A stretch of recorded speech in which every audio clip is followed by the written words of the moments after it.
इतिहास हा जन्माला आलेल्या प्रत्येकाचीच आठवण ठेवतो असे नाही, तर तो फक्त त्यांनाच आठवतो जो जगापेक्षा खूप काही वेगळं करून दाखवतो. त्यापैकीच डॉक्टर कृष्ण चन्ने हे आहेत. सध्या डिजिटल बँकिंग युगाची नांदी आहे. अर्थकारणातील सुरक्षित गतिमान सेवेसाठीचा तो सर्वात प्रभावी जागतिक पर्याय ठरला आहे. गो कॅशलेस प्रायव्हेट लिमिटेड नावाच्या कंपनीचे ते फाउंडर आणि सीईओ आहेत. या क्षेत्रात खेराडे वांगी या छोट्याशा गावातून आलेल्या डॉक्टर कृष्ण चन्ने यांनी केलेले संशोधन आणि त्यातून साकारलेली तत्काळ बँकिंग प्रणाली लक्षवेधी आहे. डॉक्टर कृष्ण चन्ने सरांनी आज डिजिटल बँकिंग क्षेत्रात स्वतःचा ब्रँड निर्माण केला आहे. आज जरी त्यांनी स्वकर्तृत्वावर 7 समुद्रापार झेप घेतली असली तरी त्या पाठीमागे प्रचंड मोठा संघर्ष आहे. अनवाणी पायाने कॉलेज करणारे, हॉटेल, किराणा दुकान व लॉन्ड्रीत काम करत डॉक्टर कृष्ण चन्ने यांनी विठा येथील बळवंत कॉलेजमधून बीकॉमची पदवी घेतली. गुणवंत विद्यार्थी पुरस्कारासह स्टॅट विषयातील 93% गुणांसह प्रथम क्रमांक पटकाविला. त्यांच्या स्टॅट विषयातील गुणांचे रेकॉर्ड आजही कायम आहे. त्यांनी अनेक वर्ष वेगवेगळ्या ठिकाणी जिल्हा परिषदेच्या शाळेत शिक्षक म्हणून काम केलं. शिक्षकी पेशात असतानाच त्यांच्या डोक्यात डिजिटल बँकिंग नावाच्या सर्जनशीलतेने ध्यास घेतला होता. माणूस शिक्षणातून मोठा होतो, मात्र त्याच्या नवकल्पनांना आकार देण्याची गुणवत्ता आणि धडाडी लागते ती त्यांनी दाखवून दिली. त्यातूनच पतसंस्था, सहकारी बँका, मल्टी स्टेट संस्था, निधी कंपन्यांना डिजिटल बँकिंग सेवा देण्यास सुरुवात केली. संस्थांचा ग्राहक वर्ग वाढला, उत्पन्नात भर पडली, ग्राहकांना गतिमान सेवा मिळाली. एका क्लिकवर व्यवहार सुरू झाले. डॉक्टर कृष्ण चन्ने सरांच्या या धडपडीला अमेरिकेतील किंग्स विद्यापीठाने गौरवले, त्यांना डॉक्टरेट दिली. आज बाभा अणु संशोधन केंद्रातील कर्मचाऱ्यांची सोसायटी आणि मंत्रालयातील महाराष्ट्र राज्य मंत्रालय कोऑपरेटिव्ह क्रेडिट सोसायटीत सरांच्या तत्काळ बँकिंगची प्रणाली सुरू आहे. याहून वेगळे काय सांगावे. तत्काळ बँकिंगचा गौरव आर्च ऑफ एक्सलन्स या राष्ट्रीय पुरस्काराने झाला आहे. देशातील 500हून अधिक संस्थांत ही प्रणाली वापरली जाते. त्यांच्या ह्या सर्व प्रवासात त्यांचं संपूर्ण कुटुंब भक्कमपणे त्यांच्या पाठीशी असल्यामुळेच ते इथपर्यंत येऊ शकले असं ते आवर्जून सांगतात. हजारो युवकांच्या हाताला काम मिळाले. सामाजिक कार्यातून रोजगार निर्मितीचा संकल्प घेऊन त्यांनी पुढची दिशा आखली आहे. भविष्यात देखील मोठ्या विजन त्यांच्या आहेत. सामाजिक कार्यात देखील नेहमी 2 पावले ते पुढेच असतात. त्यांची देणाऱ्याने देत जावीची भूमिका आहे. त्यांच्यातील कर्ण सदोदित गरजवंतांची झोळी भरत असतो. पूरग्रस्तांना अन्नधान्य वाटप, विद्यार्थ्यांना शैक्षणिक साहित्य वाटप, वृद्धाश्रमांना मदत असे कार्यक्रम सतत सुरू असतात. आज आपण स्पेशल गोष्टच्या माध्यमातून त्यांचा हा सगळा संघर्षमय जीवन प्रवास त्यांच्याकडूनच या मुलाखतीच्या माध्यमातून जाणून घेणार आहोत. पण घरची जर परिस्थिती बघायला गेलं तर मग ते 18 विश्व दारिद्र्य सुद्धा शब्द कमीच पडेल. बर याच्याही खाली कुठलं जर असलं तर अशा कुटुंबातून मी आलो की शून्यातून आम्ही विश्व निर्मिती केली. पण मुळात माझं बॅकग्राऊंड शून्यही नव्हतं. माझं बॅकग्राऊंड शून्याच्या खाली होतं, म्हणजे वजा स्थिती, मायनस स्थिती म्हणणं माझं बॅकग्राऊंड सुरू झालं. कारण आमची कुटुंब म्हणजे माझी आई असेल, माझे वडील असेल, तर आई माझ्या गावातल्या खेडोंग्यातल्या 27 घरचे आमचे धुणी धुयाचं काम आमची आई करायची. आणि माझे जे वडील होते ते गावातील म्हणजे बऱ्याच ठिकाणी ते चाकरी करणे, म्हणजे एखाद्याच्या शेतामध्ये काम करणे, त्यांची गुरढोरं सांभाळणे, त्यांच्या शेतीचं काम करणं, असं चाकरीच्या गडी कसं असतं तशा प्रकारचे माझ्या वडिलांनी आयुष्य काढलं. तर माझ्या वर्गात मी जेव्हा 10वीला होतो, मी जेव्हा 11वीला होतो, जेव्हा मी 12वीला होतो, तर माझ्या वर्गात ज्या मुली होत्या, माझ्या वर्गात जी मुलं होती त्यांची कपडे मी स्वतः या हाताने धुवायचो, इस्त्री करायचो आणि त्यांना घरपोच करायचो. त्याच्यातून येणारा जो पैसा तो आम्ही उदरनिर्वाह शाळेच्या शिक्षणाला वापरला. आणि त्यासाठी माझ्या आई वडिलांनी सुद्धा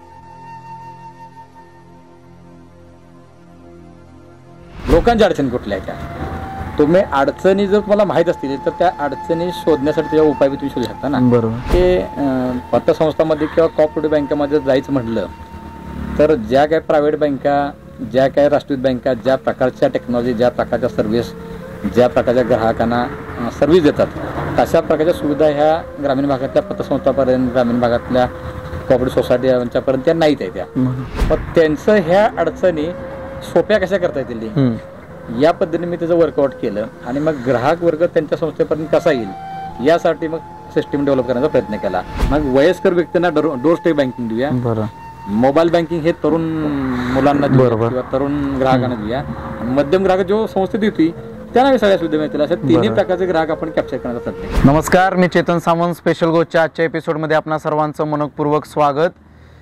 गो कॅशलेस फॉर इंडिया प्रायव्हेट लिमिटेडचे फाउंडर आणि CEO सन्माननीय कृष्णात सन्ने सर आपल्यासोबत हितगुज साधण्यासाठी, आपल्यासोबत संवाद साधण्यासाठी आपल्या स्पेशल गोष्टच्या ह्या आपल्या कार्यक्रमामध्ये उपस्थित आहेत.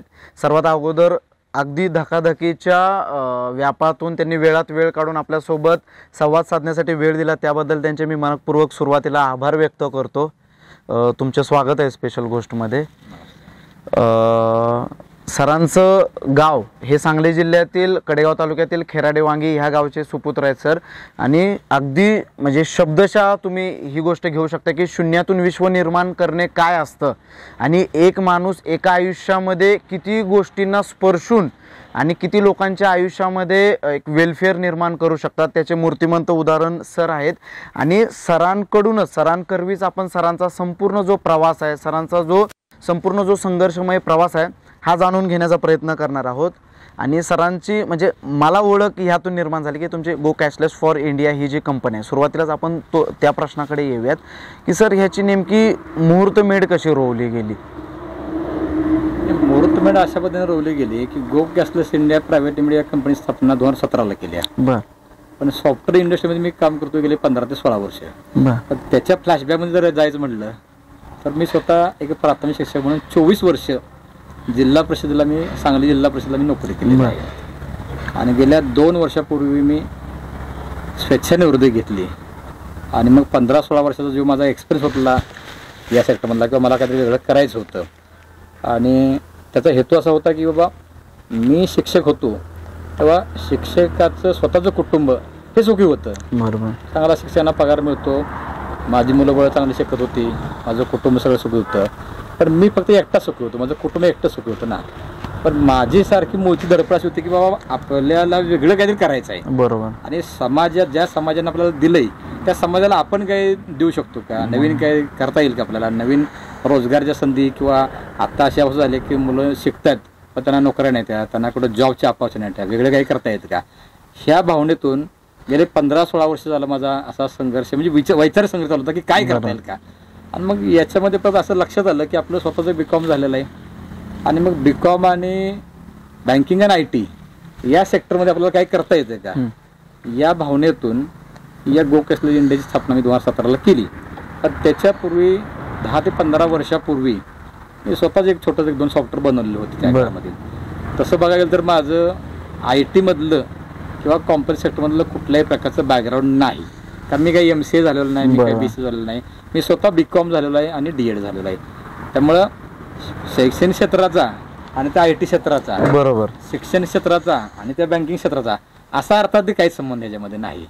तरी पण मी सांगड घालून नवीन काय आपल्याला समाजासाठी करता येईल का, जगाला काय वेगळं काय देता येईल का, या भावनेतून या गो कॅशलेस इंडियाची स्थापना केली. आणि या गो कॅशलेस इंडिया प्रायव्हेट लिमिटेडच्या माध्यमातून तात्काळ बँकिंग या नावाचं सॉफ्टवेअर आपण डेव्हलप केलं. जे सॉफ्टवेअर आज देशातल्या कित्येक पतसंस्था असलेली, कॉर्पोरेट बँका असलेली, मल्टीस्टेट कॉर्पोरेट बँक आहेत, त्या निधी कंपन्या आहेत आत्ता मार्केट आलेल्या, त्या सगळ्यांना आपण हे बँकिंगचं सॉफ्टवेअर त्यांना प्रोव्हाइड करतोच. त्या माध्यमातून त्या पतसंस्थांना बँकांचे काय झाले कामकाज अतिशय सुलभ आणि सोपं झालं आहे. आणि या बँकिंग सिस्टमवर त्यांचा ग्राहक वर्ग वाढलेला आहे, त्यांच्या आर्थिक उत्पन्नामध्ये सुद्धा भर पडली आहे. बरोबर, नक्कीच सर. म्हणजे मी आपल्या ज्या सर्व्हिस आपण प्रोव्हाइड करतो त्या मुद्द्याकडे येणारच आहे. परंतु एक जिल्हा परिषदेतील शिक्षक ते एवढे मोठे गोष्ट इन्व्हेन्शन करण्यापर्यंतचा हा जो प्रवास आहे हा म्हणजे काय सोपा प्रवास नाही. म्हणजे तो एकदम दैदिप्यमान असा प्रवास आहे आणि काही वर्षांच्या कालावधीत म्हणजे त्याला प्रचंड कष्ट, मेहनत आणि तुमची सर्जनशीलतेच्या जोरावरती तुम्ही तो टप्पा पार केलाय. तर तो टप्पा पाडेपर्यंतचा जो प्रवास होता त्यात तुम्हाला अडचणी 100% आल्या असतील, तर त्या नेमक्या अडचणी कुठल्या प्रकारच्या आल्या? नाही, अडचणी अशा आल्या तर कारण तुम्ही एकदम ग्रामीण भागात राहत होता, म्हणजे असं पण नाही की तुम्ही मोठ्या मेट्रोपॉलिटन सिटीत होता किंवा त्यात तुम्ही हे इन्व्हेंट करणं हे फार जिकिरीचं काम होतं. मला अडचणी आल्यापेक्षा माझं असं निरीक्षण असतं की समाजात पेन एरिया कुठला नेमका आहे, बरोबर, लोकांच्या अडचणी कुठल्या आहेत त्या.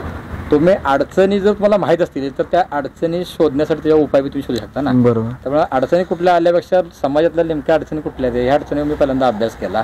आणि हे अभ्यास करत असताना माझ्या लक्षात आलं की या सेक्टरमध्ये प्रचंड मोठं काम करण्यासारखं स्पेस आहे. बरोबर.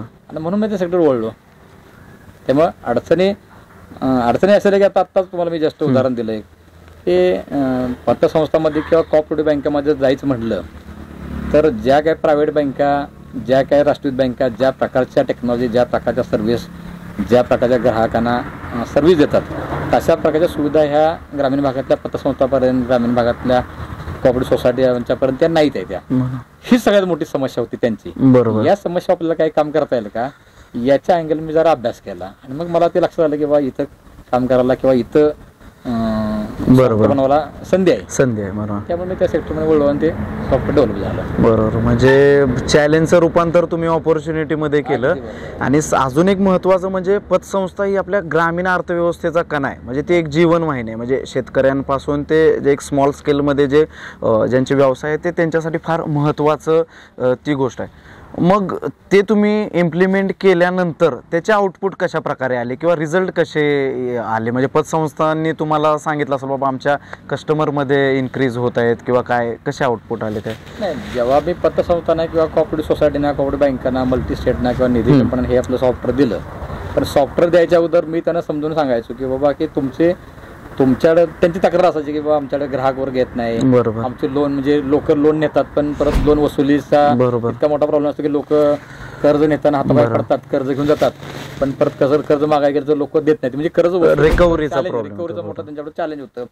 किंवा मुळात ग्राहक वर्ग संस्थेकडे यायला लवकर तयार होत नाही, बरोबर, किंवा ठेवी ठेवताना कुठला विश्वास ठेवायचा, अशा बऱ्याच त्यांच्या समस्यांना अडचणी होत्या.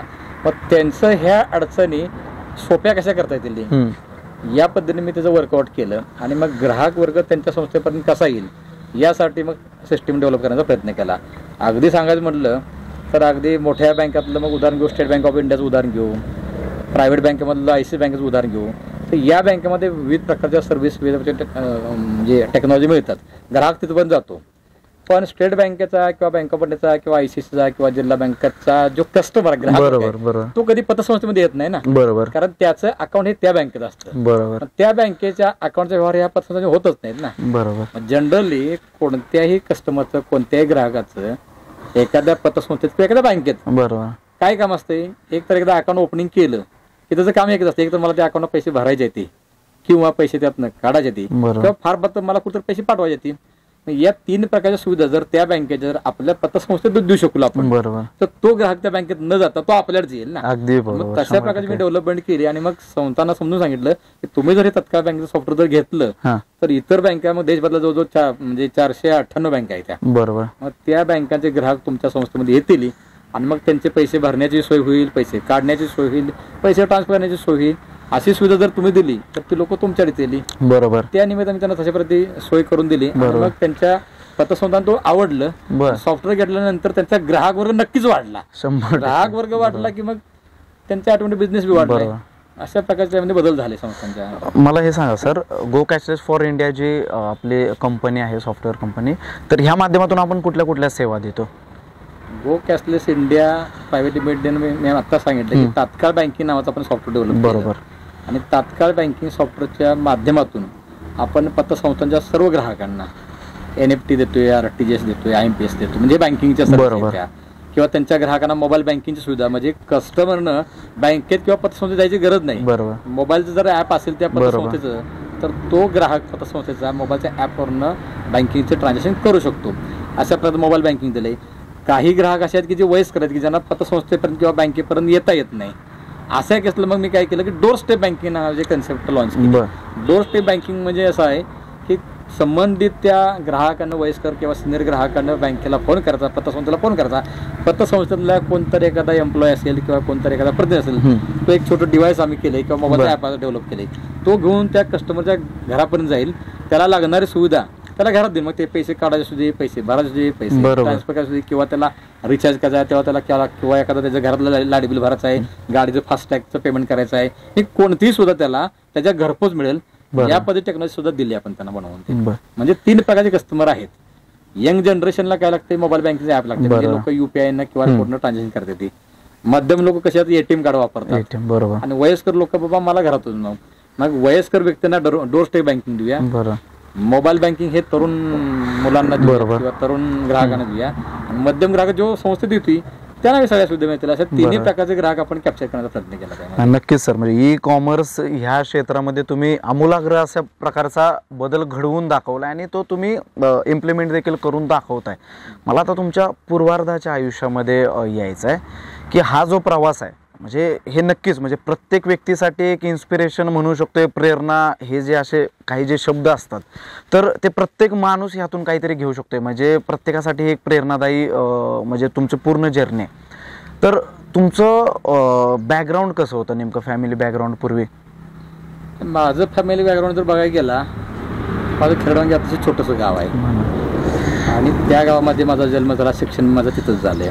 गावामध्ये जिल्हा परिषद शाळेमध्ये माझं 1ली 4थी शिक्षण झालं आणि 5वी ते 10वी माझं श्रीराम विद्यालय खेरडवांगी इथं शिक्षण झालेलं आहे. त्याच्यानंतर प्रवास जर बघितला तर 11वी आणि 15वीपर्यंत माझं विट्याला बळवंत कॉलेज विटा या ठिकाणी माझं शिक्षण झालं. त्याच्यानंतर मी DED केलं.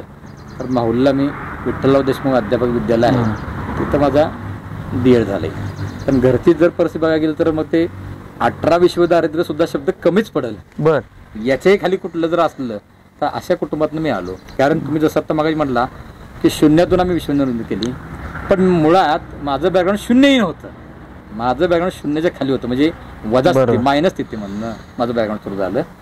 कारण आमची कुटुंब म्हणजे माझी आई असेल, माझे वडील असेल, तर आई माझ्या गावातल्या खेडवांग्यातल्या 27 घरचे आमचे धोनी धुयाचं काम आमची आई करायची. आणि माझे जे वडील होते ते गावातील म्हणजे बऱ्याच ठिकाणी ते चाकरी करणे, म्हणजे एखाद्याच्या शेतामध्ये काम करणे, त्यांची गुरढोरं सांभाळणे, त्यांच्या शेतीचं काम करणं, असं चाकरीच्या गडी कसं असतं तशा प्रकारचे माझ्या वडिलांनी आयुष्य काढलं. आणि मग या बॅकग्राऊंडमध्ये आमचे म्हणजे हे माझं बॅकग्राऊंड आहे. तशा प्रकारे आम्ही पुढे आलोय. मला असं कळलं की तुम्ही स्वतः देखील फार म्हणजे हा जो व्यवसाय म्हणजे ह्यात लॉन्ड्री व्यवसायात वगैरे स्वतः देखील काम केलंय. म्हणजे महाविद्यालयीन आयुष्यात असेल तर ते नेमकं काय काळ होता? तो काळ असा होता की माझं 1987-88 10वी झालं. आता 10वी नंतर शिक्षण पुढचं घ्यायला लागतं ना. मग शिक्षण घ्यायचं तर पैशाची तरतूद पाहिजे ना. मग पुन्हा शिक्षण घेत असताना मग गावात असे जे काही आमचे ज्यांना थोडं त्यातलं समजतं त्यांनी सल्ला दिला किंवा कुणी सांगितलं सायन्सला जा, कुणी सांगितलं आर्टला जा, कुणी सांगितलं कॉमर्सला जा. एकानं सांगितलं की आर्ट हलकी आहे, सायन्स भारी आहे, कॉमर्स मध्यम आहे. त्या काळातला ही ट्रेंड होता तो. बरोबर. आता ते चुकीचं वाटतं की त्यावेळेला वाटलं चला हलक्यात नको, लय भारी नको, चला मध्ये जाऊया, म्हणून आम्ही कॉमर्स साईडला गेलो. पण जात असताना शिक्षण व्यवस्था होती विट्याला बळवंत कॉलेजला. मग जायला परत पास पाहिजे, या जायला पैसे पाहिजे. ते मग गावामध्ये शहांचं नितीन शाह, अनिल शाह म्हणून एक किराणा मालाचं दुकान आहे शहा कुटुंबांचं, ते आज बी दुकान आहे. त्या किराणाच्या माला माझ्या दुकानामध्ये आम्ही काम करत होतो. मग शनिवार रविवार त्यांच्याकडे काम करायचं. आणि गावामध्ये दादासाहेब कोरे म्हणून यांचं चहाचं हॉटेल होतं, चहा भजीचं हॉटेल होतं. त्या हॉटेलमध्ये पाणी भरायचं काम करायचं. आणि मग त्या दुकानामधनं येणारे पैसे आणि हॉटेलमध्ये पाणी भरलेले पैसे, या पैशातून मग एसटीचा पास काढायचा आणि मग शिक्षणाची अवस्था 11वी 12वीची सुरू ठेवली. पण पुन्हा ते सुद्धा पैसे आम्हाला कमी पडायला लागले शिक्षणाला. गावामध्ये मग मी पर्यटक कुटुंबातला असल्यामुळे, पर्यटक समाजाला असल्यामुळं गावामध्ये आपण लॉन्ड्री व्यवसाय सुरू करायला ठरलं. आणि गावामध्ये मग इस्त्रीचं दुकान चालू केलं. आणि गावातल्या बऱ्यापैकी सगळ्याच लोकांची इस्त्री करायचं, कपडे धुवून द्यायचं.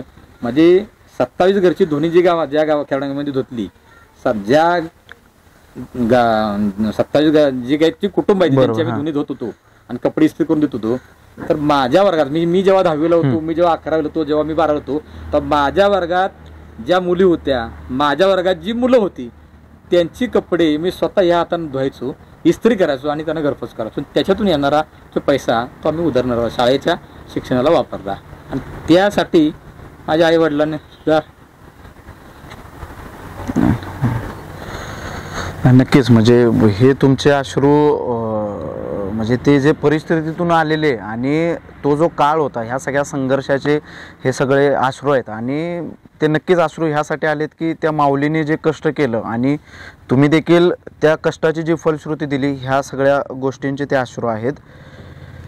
आज ज्या वेळेला पाठीमागे वळून तुम्ही हा सगळा जो ज्या वेळेला प्रवास पाहता, तर कधी आयुष्यात वाटलं होतं का की बाबा आज या टप्प्यापर्यंत आपण येऊ? नाही, तसं आयुष्यात जेव्हा पाहतोय मला मोठं काहीतरी बनायचं होतं. बर. पण तो आत्मविश्वास होताच पहिल्यापासून. 100% 10वीलाच मला असं वाटायचं की मी काहीतरी असं वेगळं माझं स्वतःचं एक विश्व तयार करेन. बरं. की ज्याच्यावर माझी आयडेंटिटी दिसेल, हा तोच पोरगा आहे जो आता इथं बसलाय. त्यामुळे माझ्या डोक्यात अशी स्वप्न होतीच की जगापेक्षा वेगळं काहीतरी करायचं आणि ते जगाने ऍक्सेप्ट केलं पाहिजे आणि त्याचा फायदाही जगाला झाला पाहिजे. की आपण समाजातनं शिकत असतो, घेत असतो, पण समाजाला आपल्यासारख्या लोकांनी काहीतरी दिलं पाहिजे ना. बरोबर. ह्या भावनेतून काहीतरी वेगळं करायचं हे माझं मूळचं स्वप्न होतं. फक्त ते काय स्वप्न होतं हे मला माहित होतं. हे असं घडत गेलं सगळं. ते काहीतरी करायचं एवढं निश्चित होतं. नक्की. नक्कीच सर. म्हणजे मळलेल्या वाटांवरनं न जाता एक स्वतःची नवीन वाट तयार करत आणि त्या वाटेच्या प्रकाशातून अनेकांना तो प्रकाशाचा फायदा देण्याचा तुम्ही प्रयत्न केला. आम्हाला असं देखील कळालं की तुम्ही ज्या वेळेला म्हणजे आज एवढं प्रतीत यश मिळवलंय, तर हे यश फक्त स्वतःपुरतं मर्यादित न ठेवता ह्याचा बऱ्याच इकॉनॉमिकली दृष्ट्या किंवा एक सोशली दृष्ट्या देखील अनेकांना त्याचा लाभ होतो. आणि तुम्ही सुरुवातीला म्हटलं तसा की एक नोकरी ही फक्त त्या कुटुंबाचा विकास घडवू शकते, परंतु हा जो व्यवसाय किंवा ह्या माध्यमातून अनेकांना हाताला रोजगार मिळू शकतात आणि सामाजिकदृष्ट्या देखील तुम्ही अनेकांना मदत करता. तर ती नेमकी कुठल्या कुठल्या प्रकारे आपण मदत करतो? नाही, ती मदत अशी म्हणता येईल की बाबा मदत वेगवेगळ्या प्रकारची असते. एखाद्याला सल्ला जर दिला तर ती सुद्धा ती वैचारिक मदत होऊ शकते. बरोबर. मदतीचे भाग वेगवेगळ्या प्रकारचे येते. तर मी गावामध्ये आता माझी श्रीराम विद्यालयाची जी शाळा आहे त्या शाळेतल्या 350 विद्यार्थी आहेत. आपण शाळा शिकत असताना आपल्याला साधी वही आणि पेन मिळत नव्हती. बरोबर. ही मला भावना अजून आठवते त्यावेळेला. मग मी निर्णय घेतला की माझ्या 3 फेब्रुवारीला माझा वाढदिवस असतो. त्या वाढदिवसाच्या निमित्तानं गेले 3 वर्ष झालं मी हा उपक्रम राबवतोय की शाळेतल्या सर्व विद्यार्थ्यांना एक अर्धा डझन प्रत्येक विद्यार्थ्याला वही, म्हणजे वर्षभर वह्या पुरतल्या आता 200 पेजच्या चांगल्या प्रकारच्या क्वालिटीच्या वह्या आपण कोणावरून प्रिंटिंग करून ते देत असतोय. त्याच्यानं शाळेने काही मागणी केली, एखादी कुठली वस्तू पाहिजे असली ती आम्ही देत असतो. जळगावला एक मोठी दीपस्तंभ नावाची एक मोठी संस्था आहे, प्राध्यापक यजवंतर महाजन सरांची. बरोबर. रोटरी क्लब विठाने तो कार्यक्रम अरेंज केला होता आणि त्या कार्यक्रमाला मी गेलो होतो. तर तो अशी बी माणसं समाजात आहेत की स्वतःच नोकऱ्या सोडून समाजात झडतात. बरोबर. आणि त्या व्यक्तीने मोठं संस्था उभी केली. आणि जे काय अंध अपंग आहेत ज्यांना कोणच वाली नाही त्यांना ती दीप संस्था वाले, अशा संस्था सुद्धा समाजात काम करतात. त्या संस्थेला सुद्धा मी दरवर्षी कधी 51,000 देतो, कधी 25,000 देतो. म्हणजे जे काही रकमेमध्ये म्हणण्याच्या त्यांना फुलाची पाकळी माझ्या बर्थडेला जात असते किंवा मग अनाथ आश्रम असते त्यांना मदत करत असतो. या किंवा जिथं मी मुलांना जिथं शिक्षणाच्या मुलं असतील मुलं असतील जिथं शिक्षणासाठी पैशासाठी काहीतरी तटलंय तो माझ्याकडनं आलाय तर तो मोकळ्या हाताने कधी माझ्या घरातून म्हणजे माझ्याकडून जाऊच शकत नाही. माझं एकच आहे की डॉक्टर आंबेडकरांनी एक वाक्य सांगितलेलं आहे, शिका, संघटित व्हा आणि मग संघर्ष करा. बरोबर. तर सर्वसामान्य कुटुंबातल्या मुलांनी पहिल्यांदा शिकलं पाहिजे, मग संघटित झालं पाहिजे आणि मग संघर्षाला सुरुवात करा. तुम्ही अगोदर संघर्ष करत बसला बिन शिकता तर त्याचा काही उपयोग होणार नाही. त्यामुळे तुम्ही पहिल्यांदा काय करा, शिका, स्वावलंबी व्हा आर्थिकदृष्ट्या. बरोबर. आणि एकदा तुम्ही स्ट्रॉंग झाला की मग तुमचं कोण नाव काढा येत नसते. ही माझी भूमिका होती. आणि त्यामुळे समाजातल्या आता तरुण मुलांना माझा हात म्हणजे सांगण्याचा मंत्र आहे की बाबा तुम्ही पहिल्यांदा शिक्षण, कारण मी इथं का आलो याचं एकमेव कारण आहे की मी शिकलो. बरोबर. मी शिकलो आणि म्हणून पुढे गेलो. तर शिकलं तर किती पुढे जाता येतं हे माझं मूर्तिमंत उदाहरण. तुम्ही शिकलं पाहिजे मुलांनी. त्यामुळे आणि मग शिकण्यासाठी जर काय अडचण मुला मुलींनी येत असतील तर पण मी 100% लोकांना मदत करत असतो. नक्कीच, म्हणजे शिक्षणासारखी मदत, म्हणजे अगदी पिढ्याच्या पिढ्या ज्यातून घडतात. म्हणजे अन्नदान केले की एका वेळची माणसाची भूक भागते, परंतु शिक्षणाची जी मदत आहे त्याच्या 7 पिढ्यांना त्याची मदत होते आणि ते पुण्य काम तुम्ही करताय. त्या स्वतः मी प्राथमिक शिक्षक म्हणून कामच केले. 24 वर्ष मी जिल्हा परिषद नोकरी केली ना, त्यामुळे मुळातच माझा शिक्षक पेशाचा पिंड माझ्या अंगात आहे. समाजाची नाडी माहित. बरोबर. त्यामुळे अजून वेगळ्या पद्धतीने कसं घडवायचं यासाठी हे काम करतो. आता आपण रोजगार देखील, म्हणजे आजच्या काळामध्ये एम्प्लॉय जनरेट करणं हे देखील फार महत्त्वाचं आहे. आपल्या कंपनीच्या माध्यमातून साधारण किती लोकांना रोजगार मिळाला असेल? याच्यामध्ये तुम्हाला 2 उल्लेख करता येईल. मी तात्काळ बँकेचं सॉफ्टवेअर आपण जसं कोऑपरेटिव्ह बँका, मल्टीस्टेट कोऑपरेटिव्ह बँका, पतसंस्था, निधी यांना देतो, त्याच धर्तीवरती मी तात्काळ बँकेचा प्लॅटफॉर्म प्रायव्हेट लोकांसाठी खुला केलेला आहे. बर. आणि आत्तापर्यंत माझ्या कंपनीच्या रेशोनुसार अंदाजे देशभरातल्या 5,000 लोकांच्यापर्यंत आपण जॉब म्हणजे रोजगाराची निर्मिती करू शकलो, याचा मला फार मोठा समाधान आनंद आहे. कारण तात्काळ बँकेचं सॉफ्टवेअर वापरून एका गावामध्ये एखादा मुलगा किंवा एखादी मुलगी किंवा एखादा व्यावसायिक ती टेक्नॉलॉजी घेऊन बँका जशा सर्व्हिस देतात, एक बँक एका बँकापुरती सर्व्हिस देते, पण आपल्या सॉफ्टवेअरच्या माध्यमातून देशातल्या 498 बँकांच्या सर्व्हिस त्या गावामध्ये त्याला उपलब्ध करून देण्याचा प्रयत्न तो मुलगा करतोय. आणि त्याच्यातून त्याला अर्निंगचा सोर्स मिळतो. म्हणजे मिनिमम त्याला 10,000 किंवा काही तालुक्याच्या ठिकाणी असे काही सेंटर आहेत त्यांनी सुरू केले, त्यांच्या परफॉर्मन्स अगदी 50-50 हजार लोक सुद्धा कमवतात. तर राज्यामध्ये किंवा देशामध्ये 5,000 एक लोक त्याच्यामध्ये माझ्यासोबत जुडले ती. आणि माझं या वर्षातलं व्हिजन आहे की 50,000 लोकांच्या पर्यंत हे टेक्नॉलॉजी न्यायची आहे आणि 50,000 लोकांना याच्यातून रोजगाराची कशी संधी निर्माण करता येईल हा माझा प्रयत्न. हाच मला शेवटाचा प्रश्न हाच विचारायचा की भविष्यातले आपले विजन काय आहेत? म्हणजे इथपर्यंत तुम्ही आलाय तर एवढ्यावरती तुम्ही थांबणार नाही एवढं नक्की आहे. म्हणजे भविष्यात अजून तुम्हाला वेगवेगळ्या पद्धतीने व्हेरियस पद्धतीने अजून इन्व्हेन्शन करायचं आहे ना, अजून लोकांना कशा पद्धतीने त्याचा आपला बेनिफिट्स देता येतील ह्यासाठी तुम्ही कार्यरत आहातच. तर कशा पद्धतीने भविष्यातल्या आपल्या संकल्पना आहेत? भविष्यातल्या संकल्पना अशा आहेत की आता माझी स्वतः तर गो कॅशलेस इंडिया ही सॉफ्टवेअर कंपनी आहे. तात्काळ बँकेचा एक प्लॅटफॉर्म आहे. तर तात्काळ बँकेच्या प्लॅटफॉर्मच्या अंडर खाली आता आम्ही 3-4 प्रकारचे सॉफ्टवेअर बनवले. त्याच्यामध्ये बँकांना लागणारं सॉफ्टवेअर वेगळं आहे. गावोगावची जी काही तात्काळ बँकेचे ग्राहक सेवा केंद्र आपण आता ओपन करतोय त्याच्यासाठी लागणारी सॉफ्टवेअर आम्ही वेगळी केली आहे. ती जे काही देशभरातले जे बिझनेस करणारे लोक आहेत ती त्या बिझनेस करणाऱ्या लोकांना एक सॉफ्टवेअर लागतं, ती आपण डिफाईन केलं, डिझाईन केले, ते आपण देतोय त्याच्यामध्ये. आणि आता एक नवीन असं डोक्यात आलं की आता जस्टच म्हणजे राजकारणात खरं तर मी कधी म्हणजे माझा तो राजकारणाचा पिंड नाही, पण लोकांची इच्छा होती की तुम्ही जरा थोडंसं यात सक्रिय व्हावं, पुढाकार घ्यावा. नुकतंच मी ग्रामपंचायतमध्ये सक्रिय झालो आणि ग्रामपंचायतीमध्ये सरपंच उपसरपंच जवळजवळ 9 सदस्य आमचे बहुमताने तिथं निवडून आले. ग्रामपंचायत सत्ता बी आमची आली. तर राज्यामधल्या सर्व ग्रामपंचायती डिजिटल कशा करता येतील आणि हायटेक कशा करता येईल याच्या प्रकारची टेक्नॉलॉजी सध्या माझी अंतिम टप्प्यात आलेली आहे. आणि जर शक्य झालंच तर येत्या 3 फेब्रुवारीला डॉक्टर विश्वजित कदम यांच्या हस्ते आपण खेराडवांग्याची पहिली माझी ग्रामपंचायत किंवा माझी आदर्श ग्रामपंचायत या नावाचं मोबाईलचं ऍप आपण जे डेव्हलप केले आपल्या कंपनीने किंवा आपण स्वतः डेव्हलप केलं त्याचं उद्घाटन मी आपण घेतोय. त्यामुळे राज्यातल्या सगळ्या ग्रामपंचायती कशा डिजिटल होतं, जी शासनाची त्यांच्या ज्या संकल्पना ह्या संकल्पना मी ऑलरेडी सत्यात मोबाईलच्या याच्याने उतरल्या त्या. मग त्याच्यामध्ये गाव लेवलची पाणीपट्टी असू द्या, गावाचे घरपट्टी असू द्या, ती तुम्हाला घरातून मोबाईलवरून कशी भरता येईल, लोकांना गावातल्या मोबाईलवरून कशा सुविधा मिळतील किंवा प्रत्येक ग्रामपंचायत स्वतःच QR कोड प्रत्येक गावातल्या दुकानावर कसं देता येईल आणि ती लोक आर्थिक व्यवहार कसं करता येईल अशा प्रकारची टेक्नॉलॉजी सध्या मी डेव्हलप केली आणि ती आता 3 तारखेला मी लॉन्च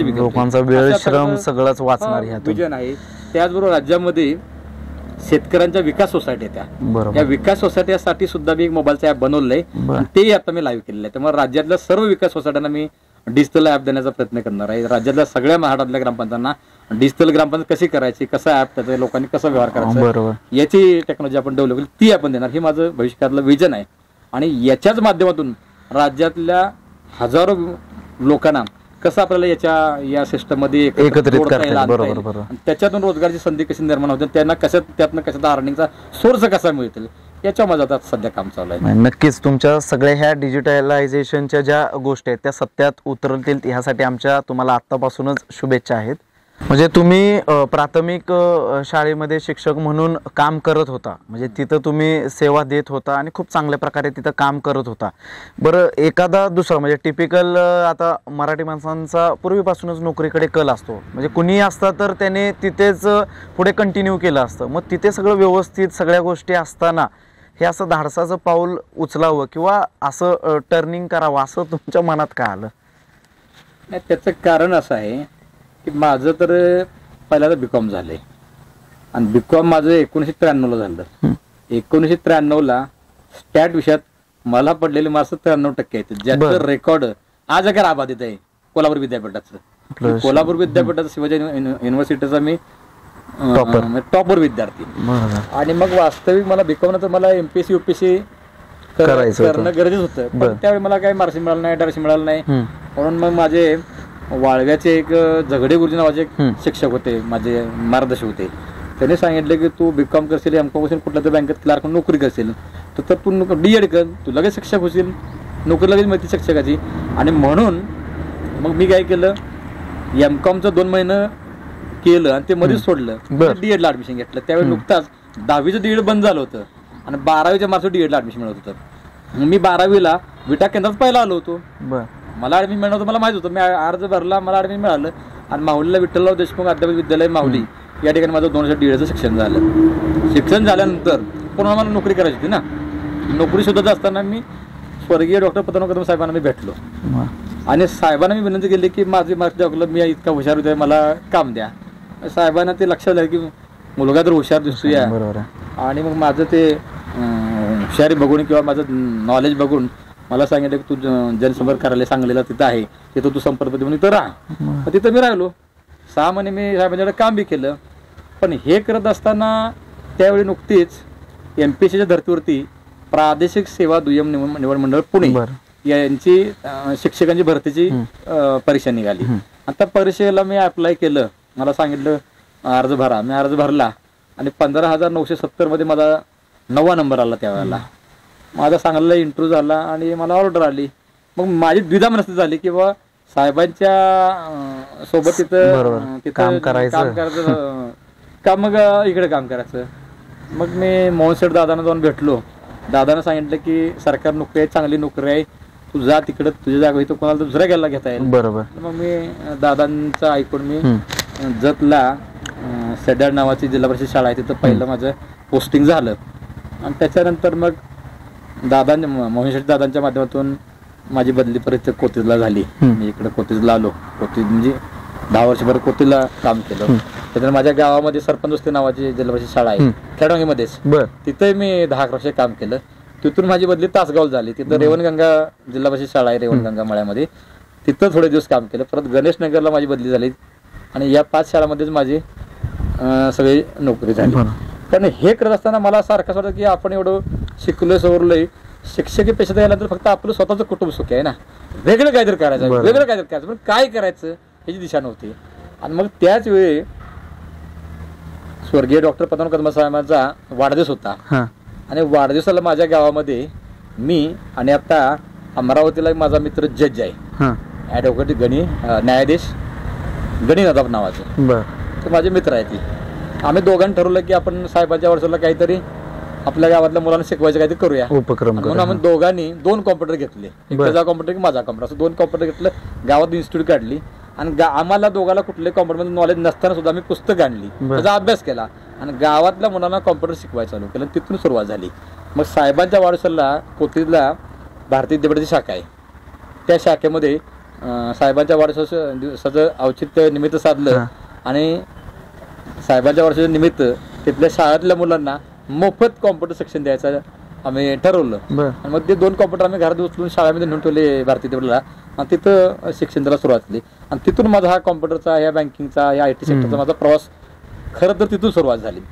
पण मग परत मला त्यात जरा थोडीशी गोडी निर्माण झाली आणि मग पुन्हा असं वाटलं की शिक्षण क्षेत्रामध्ये आपण फक्त एकटंच आपलं कुटुंब, शिक्षक नोकरी आहे ठीक आहे आपलं सुख आहे, पण आपण काही लोकांना मदत करू शकत नाही, आपण काही देऊ शकत नाही.